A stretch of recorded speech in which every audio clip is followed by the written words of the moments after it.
take my slices of bread and toast them in the toaster. I am adding some olive oil on the top. So I'm just adding Italian herbs. Now this will go for toasting. Add some olive oil to it. Let it warm a little bit. Add the mushrooms. Take a turner and saute them. We'll add some salt at this point. We'll also add a little bit of black pepper, just a little bit of lemon.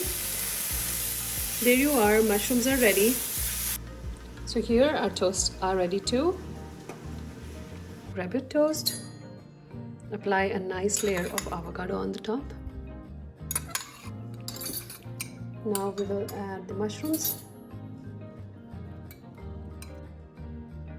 So here's our yummy toast ready, the first one. To this, a nice layer of cream cheese. I am also adding a couple of tomato slices. And now we will add the mushrooms on the top. Here it is, cream cheese, mushroom toast.